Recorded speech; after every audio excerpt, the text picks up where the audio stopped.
கடவுள் நமக்கு அளித்த எண்ணற்ற வரப்பிரசாதங்கள்ல ஒன்றுதான் இந்த அத்திப்பழம். மற்ற பழங்களை விட இதில் 4 மடங்கு கனிம சத்துக்கள் இருக்கு. மற்ற காய்கறிகள், கொட்டைகள் மற்றும் பாலை விட இதுல அதிக கால்சியம் இருக்கு. கலோரி அப்படின்னு பார்த்தோம்னா ஒரு அத்திப்பழத்துல 20 முதல் வெறும் 40% தான் இருக்கு. அதனால இத பெர்ஃபெக்ட் ஃபுட் அப்படின்னு சொல்றாங்க. அத்திப்பழத்துல மற்ற பழங்கள், காய்கறிகளை விட அதிக அளவில நார்ச்சத்தும், கால்சியம் சத்தும் இருக்கு. வாழைப்பழத்தை விட 80% அதிகம் பொட்டாசியம் சத்து இந்த பழத்துல இருக்கு. மற்ற பழங்களை விட அதிகப்படியான மக்னீசியம் சத்து, பாஸ்பரஸ் சத்து மற்றும் இரும்பு சத்து 4 மடங்கு அதிகமா இந்த ஒரு பழத்துல இருக்கு. அத்திப்பழத்தை இஸ்ரேல் ஆப்பிள் அப்படின்னு சொல்றாங்க. இது தவிர விட்டமின் ஏ சத்து, விட்டமின் சி அதிக அளவில் இருக்கிறதாக சொல்லப்படுது. அத்திப்பழத்தை நாம எடுத்துக்கிறதுனால நமக்கு கிடைக்கக்கூடிய ஆரோக்கிய நன்மைகள் என்னென்ன அப்படிங்கிறத தெரிஞ்சுக்கலாம். பழங்களிலேயே மிகுந்த மருத்துவம் குணம் கொண்டது இந்த அத்திப்பழம். இது சித்த மருத்துவத்தில் முக்கிய பங்கு வகிக்குது. அதோட மட்டுமில்ல, அத்திக்காய், அத்திப்பூ, அத்தி இலை, அத்தி வேர், அத்திப்பட்டை, அத்திப்பால் என அனைத்துமே மிகச்சிறந்த மருந்தாக பயன்படுத்தப்படுது. அதிக அளவு நார்ச்சத்து, ஜிங்க், மக்னீசியம், இரும்பு சத்து போன்ற ஊட்டச்சத்துக்கள் இதுல நிறைந்திருக்கு. தினசரி இந்த பழத்தை நம்ம சாப்பிட்றதுனால உடலுக்கு நல்ல பலன்கள் கிடைக்குது. அத்திப்பழம் சாப்பிட்றதுனால ஏற்படும் பலன்களை நம்ம என்னென்னு வரிசையா பார்க்கலாம். அத்திப்பழம் வெண்குஷ்ட நோயை குணப்படுத்துவதில் முக்கிய பங்கு வகிக்குது அப்படின்னு ஒரு ஆய்வுல கண்டுபிடிச்சிருக்காங்க. 1 கிராம் அத்திப்பழத்தை தினமும் சாப்பிட்டு வந்தால் வெண்புள்ளிகள், வெண்குஷ்டம், சருமத்தில் நிறமாற்றம் ஆகியவை குணமாகும் அப்படின்னு நிரூபிக்கப்பட்டிருக்கு.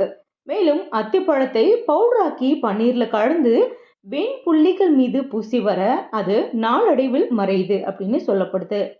அத்திப்பழம் எளிதில் ஜீரணமாவதுடன் கல்லீரல், மண்ணீரல் போன்ற ஜீரண உறுப்புகள் நல்ல முறையில் சுறுசுறுப்புடன் செயல்பட உதவி செய்யுது. பித்தத்தினை சரி செய்ய அத்திப்பழம் ரொம்பவே உதவி செய்யுது. அத்திப்பழம் உணவை விரைவில் ஜீரணிக்க செய்து சுறுசுறுப்பை தந்து பித்தத்தை வியர்வை மூலம் வெளியாக்கி ஈரல், நுரையீரலில் உள்ள தடுப்புகளையும் நீக்குகிறது. தினமும் 2 அத்திப்பழத்தை சாப்பிட்டு வந்தால் இரத்த சோகை பிரச்சனை ஏற்படாமல் இருக்கும். சிறியவர்கள் முதல் பெரியவர்கள் வரை அனைவருக்கும் ரத்தம் அதிகரிப்பதற்கு அத்திப்பழம் பெரிதும் உதவி செய்கிறது. அது ஆரோக்கியத்தை அதிகரிக்கும் தன்மை அத்திப்பழத்துக்கு அதிகமா இருக்கு. இது ரத்தத்தில் உள்ள கொழுப்பின் அளவை குறைக்குது. இரத்த அழுத்தத்தை கட்டுப்பாட்டில் வைக்க உதவி செய்து. அது மட்டும் இல்ல, இரத்த நாளங்களில் உள்ள அடைப்புகளை நீக்குவதுடன் இதயம் சம்பந்தமான கோளாறுகள் வராமல் உதவி செய்யுது. நார்ச்சத்து அதிகமாக இருக்கும் அத்திப்பழம் சர்க்கரை அளவை கட்டுப்படுத்துவதில் முக்கிய பங்கு வகிக்குது. ஆனால் காய்ந்த அத்தி பழங்களில் அதிக அளவு சர்க்கரை நிறைந்துள்ளதால் அவற்றை மிக சிறிய அளவிலேயே சர்க்கரை நோயாளிகள் பயன்படுத்த வேண்டும். 3 முதல் 5 பழம் வரை தண்ணீரில் ஊற வைத்து காலையில் தண்ணீருடன் இப்பழத்தை சாப்பிட்டு வர உடலில் புதிய ரத்தத்தை உற்பத்தி செய்து இரத்த சோகையை முற்றிலும் குணமாக்கிவிடும். அத்திப்பழத்தை நாம் எடுத்துக்கிறதுனால எலும்புகள் மற்றும் தசைகள் வலுவடைகின்றன.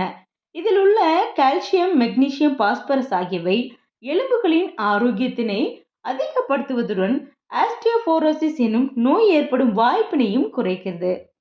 அத்திப்பழத்தை நாம சாப்பிட்றது மூலமா வாயில் உள்ள கிருமிகள் நீக்கப்படுது.